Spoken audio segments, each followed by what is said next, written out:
신약성경 에베소서 4장 17절 18절 말씀 봅니다.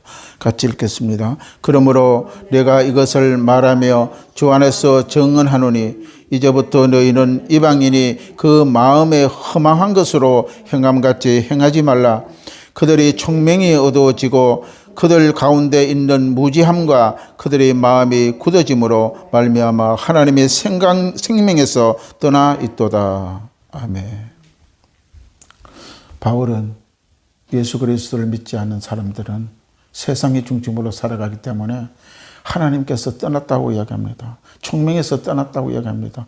오늘 에베소 4장 17절 18절을 통하여 예수 믿고 총명한 자가 되자, 이런 말씀을 함께 은혜를 나누겠습니다. 성경에 보면은 이방인이라는 말이 많이 나와요. 이방인이라는 말이 많이 나오는데, 이 이방인이라는 말은 하나님을 믿지 아니하고 그가 보내신 하나님의 아들 예수 그리스도를 구주로 믿지 않는 자를 말씀하고 있습니다. 그런 사람들을 이방인이라고 이렇게 말하고 있는 것입니다. 요한복음 우리 잘 아는 14장 6절에 보면은 예수께서 이르시되 내가 곧 길이요 진리요 생명이니 나로 말미암지 않고는 아버지께로 올 자가 없다고 이야기하는 것입니다. 이 말은 뭐냐? 즉 예수님을 믿지 않고 살아간다는 것은 길을 잃고 살아가는 사람이라고 이야기할 수 있는 것입니다.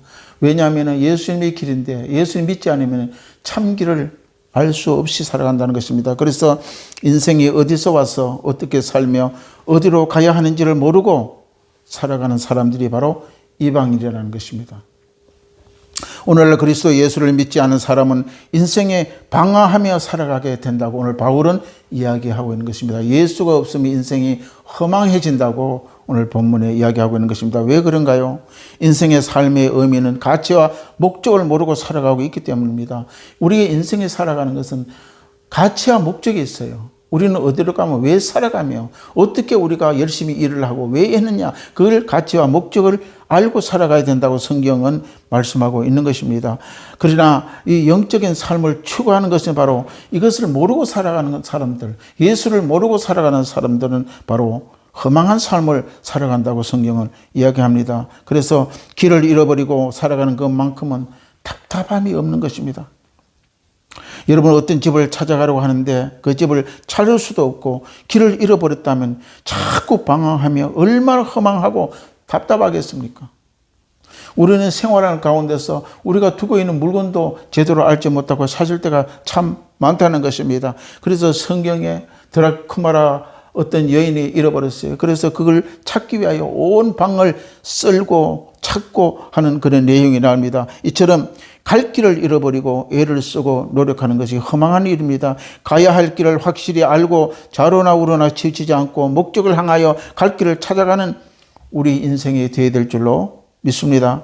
오늘 성경의 본문에 보면 이방인이라는 말을 참 길인 대신 예수 그리스도를 알지 못한다고 이야기하고 있는 것입니다. 영적으로 이방인의 삶을 살아가지 말라고 바울은 이야기하는 것입니다. 영적으로.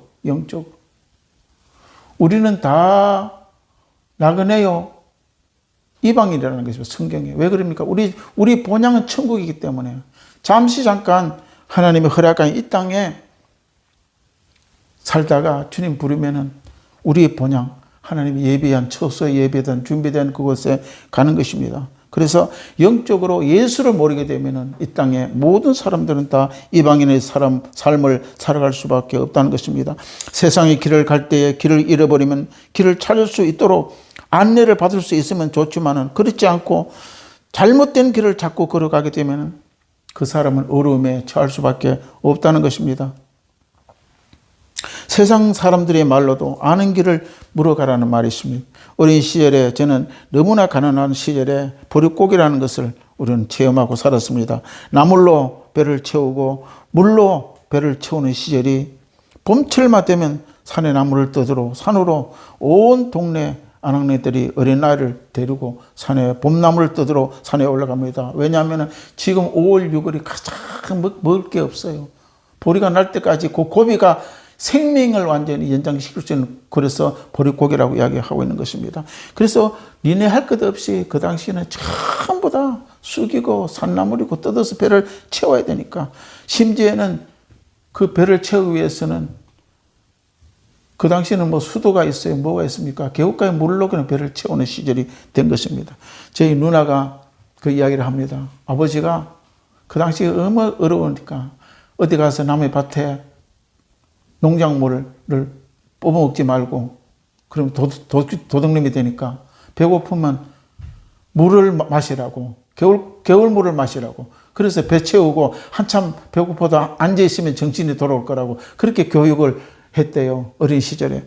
이처럼 그렇게 혹독한 그런 가난의 시대를 우리는 겪었던 것입니다.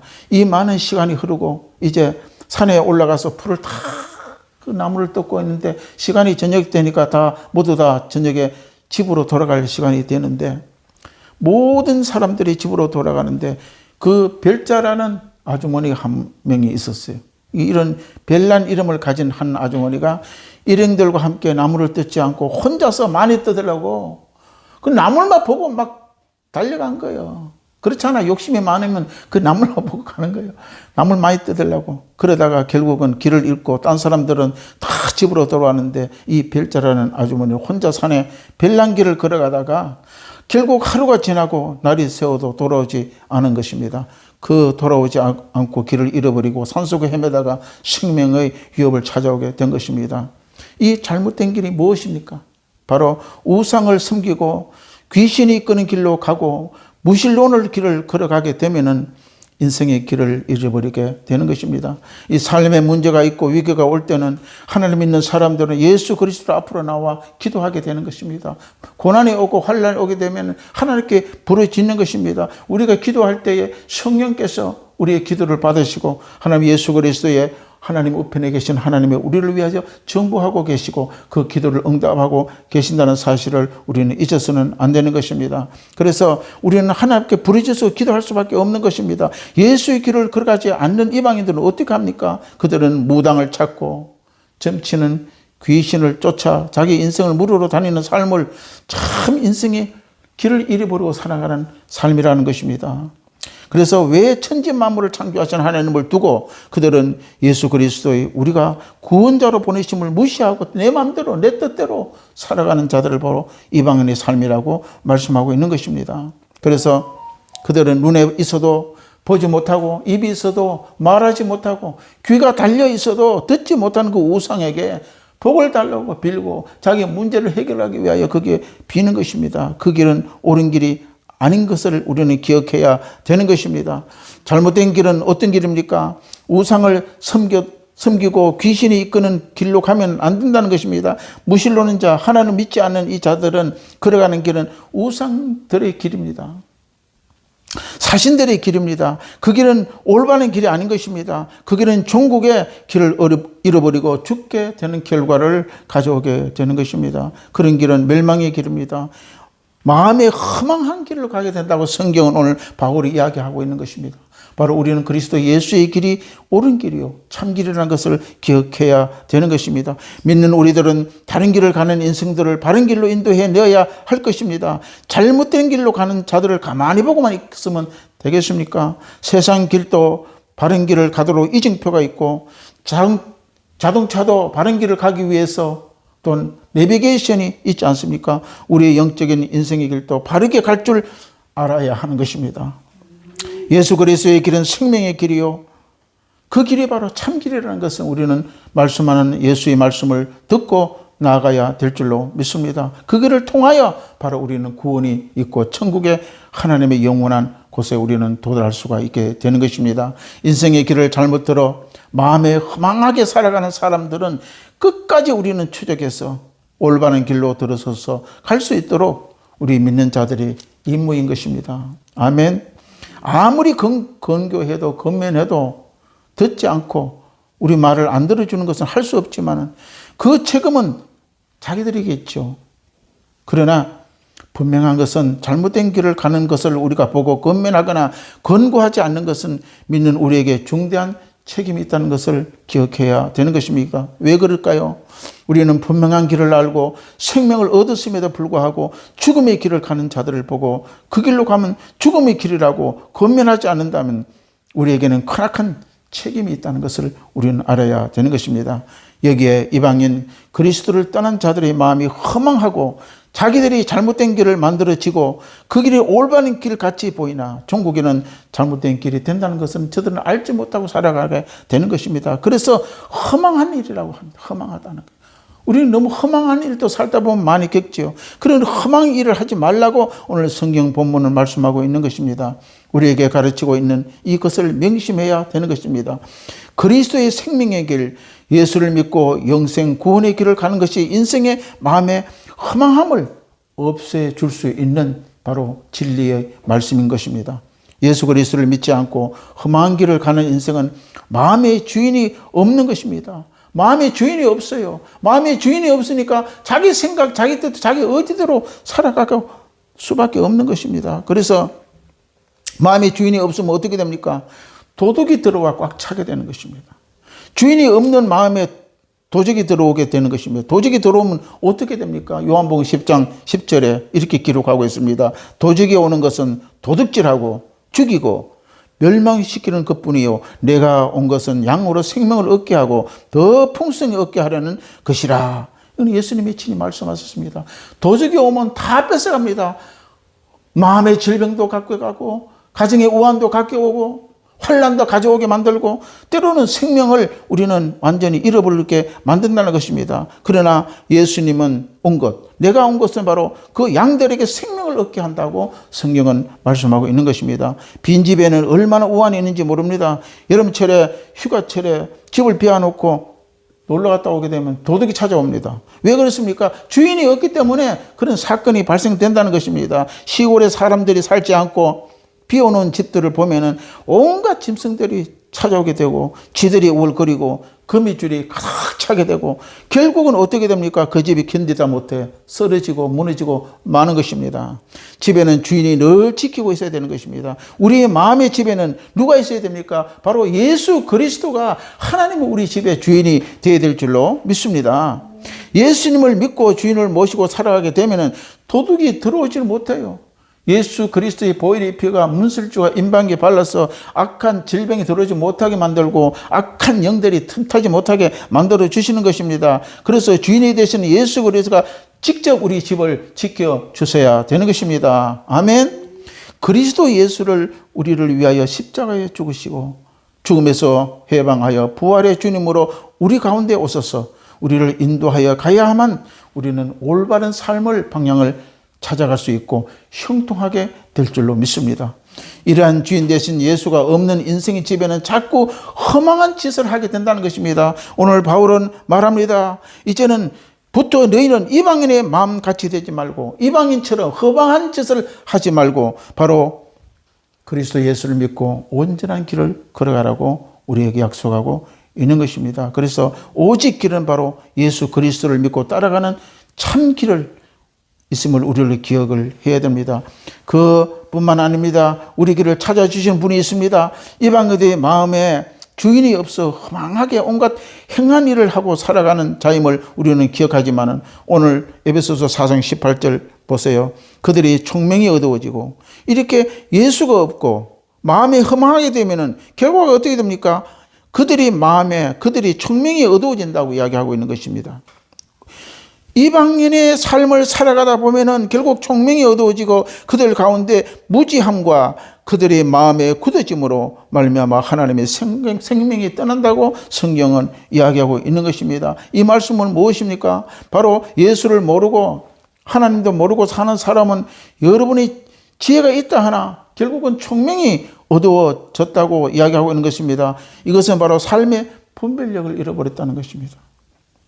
무엇이 참인지 무엇이 거짓인지 어디가 바른 길인지 어디가 잘못된 것인지 어느 것이 사는 것인지 어느 것이 죽는 것이고 알 수 없게 총명이 어두워졌다는 것입니다. 즉 다시 말해서 분별력이 잃어버렸다는 말입니다. 사람이 분별력을 잃어버리면 문제가 생기지 않습니까? 치매에 걸리면 분별력을 잊어버리게 되는 것입니다. 과거와 현재와 미래가 자기가 어디에서 사는지 모릅니다. 자기 부모 형제의 처자를 분별할 수가 못하고 심지어는 자기가 누구인지를 모르게 된다는 것입니다. 밥을 먹어도 자꾸 밥을 안 먹었다고 소리를 치는 것입니다. 자기를 굶겨 죽인다고 치매자들은 이야기합니다. 집 밖에 나가면 집을 찾아올 수도 없고 갈 수도 없는 상태가 되는 것입니다. 이것은 모두 다 청명이 어두워지고 분별력을 잃어버리게 되는 것입니다. 인간에게도 영적인 치매가 걸리면 하나님을 모르듯이 우리에게도 영적으로 치매가 걸리면 안 되는 것입니다. 영적인 치매가 걸리면 예수리도 하나님도 알지 못하고 믿지도 아니하고 따르지도 안하고 참된 길을 우리는 잃어버리고 바로 허망한 일을 가게 하는 것입니다. 그냥 먹고 마시며 살아가면 되는 것으로 생각하고 살아가고 보는 것이 다인 줄 알고 그렇게 이방인처럼 살아가게 된다는 것입니다. 생명의 길과 사망의 길을 분별하지 못하고 살아가게 되는 것은 정말로 슬픈 일이라는 것입니다. 축복의 길과 저주의 길을 분별을 못하게 된다는 것은 얼마나 불행한 일인지를 모릅니다. 분별을 못하게 되는 일이 어마어마한 일입니다. 분별을 못하면 투자하지도 말아야 되는 것입니다. 투자하고 모든 일에 분별을 잘못하여 망하게 되는 일도 많습니다. 어떤 사람은 남의 보증을 서서 분별을 못해 가정이 파탄나는 경우가 얼마나 많은지 모릅니다. 분별력을 참으로 중요합니다. 올바른 길을 알고 영적으로 빛을 비추어야 그 길이 바로 바른 길인지를 분별할 수가 있는 것입니다. 이 길은 바로 예수 그리스도께서 참 길이요 참 빛이 되신다고 말씀하고 있는 것입니다. 그래서 우리는 주의 말씀을 잘 읽고 묵상하고 주야로 말씀을 짚어나가야 됩니다. 그럴 때에 말씀 속에 하나님이 주신 지혜가 우리에게 나타날 줄로 믿습니다. 오늘날 이방인들은 청명이 어두워져 분별을 잃어버리고 살아가니까 영생을 두고도 찾지 않습니다. 구원의 주도 찾지 않습니다. 축복이 천국이 있어도 찾지 않는 것입니다. 왜 그렇습니까? 그들은 이미 아마 청명이 어두워졌기 때문에 그런 결과를 가져오는 것입니다. 지옥의 불이 홀를 타는데도 그 길을 걸어 들어가고 있는 것입니다. 안타까운 일이 아닐 수 없습니다. 가는 길이 말려도 뿌리치고 자기 마음대로 자기 길을 가겠다고 이그러진 길로 달려가고 있는 것이 바로 하나님을 믿지 않고 이방인의 삶이라는 것입니다. 우리에게는 청명을 바로 하나님이 주십니다. 태어날 때부터 청명한 부모의 DNA를 가지고 태어난 자식들은 한마디 하면 두 마디를 알아먹는 자녀들도 있는가 하면은 어떤 자식들은 흐리고 아무 말을 해도 분별치 못한 자녀가 있어요. 우리들은 낙심할 필요가 없습니다. 하나님으로부터 새로 태어나면 하나님의 청명이 우리에게 주실 줄로 믿습니다. 하나님의 지혜의 성령이 우리를 분별하게 만들어 총명의 자녀로 만들어 간다는 것입니다. 그 말씀이 어디 있습니까? 고린도후서 5장 17절에 누구든지 그리스도 안에 있으면 새로운 피조물이라 이전 것은 지나갔으나 보라 새 것이 되었도다. 할렐루야. 부모한테 좋은 총명을 안 물려받아도 하나님을 믿고 성령의 세례를 받게 되면은 바로 하나님의 지혜, 청명이 우리에게 온다는 것입니다. 부모에게 받은 청명보다 7배의 더 충만한 청명을 우리가 가지고 살아갈 수밖에 없다는 것입니다. 아멘. 요한복음 1장 12절에 영접하는 자 곧 그 이름을 믿는 자들에게는 하나님의 자녀가 되는 권세를 주셨으니 왜 나는 이런 부모 밑에 가난하게 이렇게 고통받고 살아가나 원망할 필요가 없는 것입니다. 길이 있습니다. 회개하고 예수를 영접하고 거듭나면 성령이 우리에게 오십니다. 성령이 오셔서 우리를 새로 태어나게 만들어 주시는 것입니다. 할렐루야. 성령이 오시면 지혜의 영이 오십니다. 또한 성령이 오시면 청명의 영을 가져옵니다. 성령이 내게 오시면 모략과 재력의 영이 나타나게 되는 것입니다. 또한 지식의 영이 오고 능력의 영이 오고 하여와 계시의 영이 우리에게 가득 차게 되는 것입니다. 성령으로 말미암아 말씀을 읽고 기도하면 하나님의 청명이 주어지게 되는 것을 우리는 기억해야 되는 것입니다. 이 청명은 부모에게 받은 청명보다 더 충만한 청명이 우리에게 내재되어서 우리가 사는데 아무 부족함이 없도록 세상을 지배하며 다스리며 정복하며 살아가야 될 줄로 믿습니다. 그래서 예수를 버리는 것은 청명을 버리는 것입니다. 무지가 하게 되고 예수를 알지 못하는 것은 무지도 하지만은 청명을 버려버리는 것이죠. 영이 어두워서 분별을 잃어버리게 되는 것입니다. 청명은 하나님께로부터 온다는 사실을 잊지 마시기 바랍니다. 현대그룹 정주행 회장이 우리 한국에서 대그룹에서 어마어마한 부를 누렸던 그런 인물 아닙니까? 그는 돈을 주고 지식 있는 사람들 고용을 할 수 있었어요. 똑똑하고 많이 배운 사람들, 박사 중에 박사들을 돈을 주고 고용을 해서 그런 직원으로 쓸 수는 있었지만은 총명은 돈 주고 살 수가 없는 것입니다. 지식은 부족하면 배우고 익히면 되지만 총명은 하나님이 주시기 때문입니다. 할렐루야. 에베소서 4장 18절 오늘 말씀을 우리 같이 읽겠습니다. 4장 우리 18절. 그들이 총명이 어두워지고 그들 가운데서 무지함과 그들이 마음이 굳어짐으로 말미암아 하나님의 생명이 떠났다. 우리는 바로 예수를 잘 믿어야 돼요. 믿는 것도 중요하지만 말씀을 사모해야 돼요. 말씀을 읽은 것을 또 읽고 또 읽을 때 하나님의 말씀은 성령이 주시는 말씀이기 때문에 성령 안에 하나님의 지혜와 계시와 명철의 영과 능력을 행할까 뭐랄까 그는 권능 행하는 영을 우리에게 있기 때문에 그 영이 말씀을 통하여 우리에게 나타날 줄로 믿습니다. 그래서 총명이 어두워지면 무지하게 된다고 얘기합니다. 총명이 어두워지면 아무것도 몰라요. 생각나지 않는다는 것입니다. 하나님 말씀을 모르면 무지하게 된다는 것입니다. 전도를 하면 동문서답하는 사람들이 너무나 많아요. 예수 믿고 구원받으십시오. 천국이 있고 지옥이 있습니다 하면 동문서답하는 사람이 많아요. 내 주먹을 믿어라. 나는 그딴 것을 믿지 않는다. 동문서답하는 사람들이 많습니다. 왜 그럴까요? 그들은 바로 지식이 하나님의 아는 지식이 어두워져 총명이 이미 가려져 있기 때문이라는 것입니다. 결국은 망하는 길로 걸어가고 있는 것입니다. 총명이 어두워지는 하나님을 믿지 않는 것입니다. 결국은 하나님을 떠나게 되고 마음이 굳어지게 된다는 것입니다. 하나님의 생명에서 떠나게 되면 어떻게 됩니까? 결국은 유황불에 우리는 지옥으로 들어갈 수밖에 없는 인생이 되는 것입니다. 우리는 이방인처럼 하나님을 알지 못하여 마음이 허망해지지 않도록 날마다 영으로 기도하고 성령 안에 있어야 돼요. 기도하고 방언으로 기도하고 영적으로 늘 하나님과 교통이 되어야 될 줄로 믿습니다. 전기가요, 선이 잘려져 보면 전기 불이 오지 않아요. 우리도 하나님이 주신 영적인 공급이 매일같이 받기 위해서는 말씀 속에 있어야지 그 영양의 젖줄이 흘러 넘칠 줄로 믿습니다. 아멘. 그래서 바로 하나님을 믿고 그 지혜와 총명 가운데 새 생명을 얻는 그리고 승리하는 저와 여러분 되시기를 주의 이름으로 우리 축원합니다. 우리 말씀을